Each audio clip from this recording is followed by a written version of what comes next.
Hello everyone, I'm Carole, this is my channel So Carole, and you're joining me today on #Friday Sews. So this is a little video about what I've been sewing, what I want to sew, things about life, any fabrics or patterns I've picked up. It's just a general sewing chit chat. It was started, of course, as we all know, by the lovely Jen from Today in Jen's Sewing Room a couple of years ago now, and it means if we set up the #Friday Sews, it means you just type that into the YouTube search bar and up we all pop with our weekly instalments. It's no surprise that behind me I am showing off the jigsaw quilt that I finished this week. I've got to go straight in and tell you how pleased I am I finished this. I won't be doing any more quilting for a little while, I think. I'm a sewer, I sew garments, quilting, I just don't know how you do it. Everybody out there that quilts, my hat is off to you.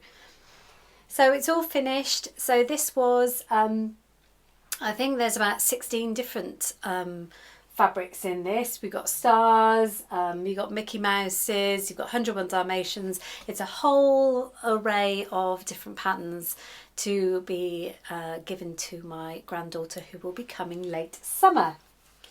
Now, in the end, I did a plain border around the outside because I just thought it made the actual pieces around the edge stand out way more.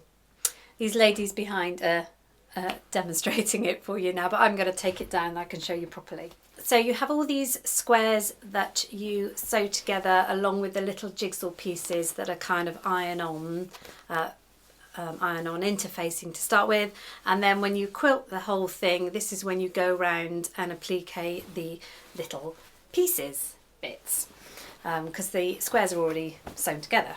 So there we go, I'm really pleased with it. Inside is the softest bit of bamboo wadding, batting as you call it. On the back I did, it was moons, little moons, grey moons, and as I said I was going to put a different binding on, but I actually kept it the same as the border because I think it just gives a cleaner finish. There's way too much going on in this before we add any more colours and things. So I'm very pleased with it. It's made, it's done, and I can look forward to seeing their faces when I give it to them in the summer. If you want to find out how to do it, I'll put a link to the channel below. It was so very easy, the easy way of doing a jigsaw quilt, but I'll put the link to the channel below. So after all that excitement, I needed to go and sew some garments. So I sewed up two things that I will show you now. First up was 6246 New Look. I made View B with these not quite long sleeved, it just kind of goes to the elbow. Made that t-shirt many times. Here it is. This was the pop knit fabric that I bought from Joann's. I have to say I did a pretty good job of matching up the stripes on the sides. Just a basic top. I did bring the this bit in a little bit either side, just reduce it in so it's, because sometimes it can be too wide on me, but it landed just right. I did the stripes, tried to do the arms, they're not too bad. Oh, looks good if I do that. But anyway, so this, the only thing I would say, it's a little bit of floppy jersey, it doesn't have much retention. So it's going to sag, I think, quite easily, but I am really pleased with it and I love the colours. This is Simplicity 8052 and easy to sew, and yes it is indeed. I made it in this viscose chalet that I bought, really pretty fabric, very spring-like, very easy breezy top to wear. It's got a yoke here, V-neck, V with the facing, simple to do. Yoke here, it has got 3 panels on the front. You can't really see, gives it a bit more width. With the pleat at the front, and it has got gathers, short little section you gather at the back. Sort of the mid-arm sleeve. I've made this a couple of times before and it happens every time, but every time I hem it, it scoops up at these sides, but I'm saying that's a design feature. Very easy to put together. Really recommend this if you want to just do a very flopsy kind of tunic top. The picture on the front is dire. I haven't made that version. I'd like to give it a try, but I know it will be very long because this I had to take up 1 inch anyway. So I can imagine that could almost be a dress. But yeah, I'm very pleased with it. No fitting issues. I made a size extra small. I am not extra small. So as you can see, it's very roomy. But yeah, very pleased. Before I forget, I'll tell you what I'm wearing today. And you've seen it about 10 times now, I think.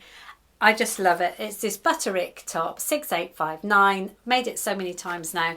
But this is one of the favourite fabrics I've ever made it in because it really shows off that bit of gathering on the shoulders. It's a raglan sleeve.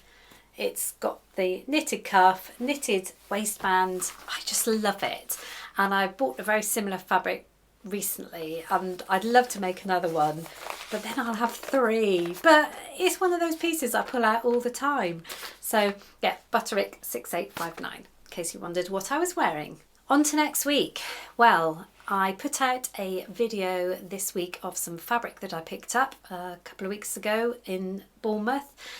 And 2 of the fabrics actually came from somewhere different. That I might have misled you to saying they came from my sewing box, but they didn't. They came from Dalston Mill Fabrics. It was online. That was the Chino fabric. So I cut out one of the Chino fabrics yesterday, the non-stretch one. And I was going to have a go at making up Simplicity 7196. Now this is a pattern that Jen let me have from Today in Jen's Sewing Room. It's for non-stretch wovens. So one of the Chino fabrics I got was non-stretch and one was stretch. So I've cut that out. The pattern was already cut out to a size smaller, so I've just kind of guessed where my line would be. So who knows what's going to happen with this one. As you can see, it's got no pockets on the back. It's got pockets on the front, but I love a phone pocket. So I've cut some out from my favourite Birder trouser pattern. So ready to do some phone pockets on the back. So that's all cut out. So I really hope to have that done over the weekend. Now I'm going to talk about something that you might already know, and apologies if you do. You can skip this bit and pass it by. Schmetz Needle app for your phone. Did you know that existed? Because I didn't. I have moaned on many times before about I cannot read those tiny numbers on the machine sewing needles. I'm very short-sighted. I wear contact lenses, and when I take them out at night, that is the only time I can read the number, even with reading glasses, magnifying glasses, whatever. But I have discovered the Schmetz Needle app. Apologies if I'm pronouncing it wrong. It's incredible. So I have gone and bought all new Schmetz needles because you know what it's like. You buy these needles, they've got all the colours to start with, and then you start using them, and then you come to your machine and you can't quite remember what you last sewed, so you can't remember the needle that was in there. And then I have to Google and search, and honestly, what a palaver. But no, this app tells you so many things. I'll put some photos up of some of the things that the app shows. But it shows you all the different needle colours, what they mean, about all the needles, and a whole education about how the needle is formed and what it does, all the different types. It even has a list of all the fabrics and the right needle for use for each one. It's incredible. I mean, obviously we all know the knitted one, etc. But there are some fabrics you come across that you're not quite sure. So I am replacing all my needles. I mean, it's a good thing to do anyway, because some of them I haven't a clue how old they are. But I've got a whole bunch of the Schmetz needles. I'm going to build up my supply again. They're not very much money, but what a marvellous resource. Obviously, it's a free app for your phone. I've got an iPhone. I'm not sure about Android. I'm sure it's pretty similar. But wow, going forward, it's going to make my life so much easier. And if you didn't know about it, I'm glad I could tell you, and hopefully it'll help some of you out as well. If you did know about it, then lucky you. Now, my embroidery machine. I've had some fun this week with it. I bought a couple of cheap t-shirts for the boys, and also my daughter keeps buying cheap t-shirts for me to put designs on, so I'll put a couple of pictures up. I've had so much more success with it. I'm going to put a video out probably on Sunday evening about my updated progress, because obviously the first video I did, I knew absolutely nothing about this machine. And yeah, I know I'm only 3 weeks in, but I do know a little more now, and I just want to update you.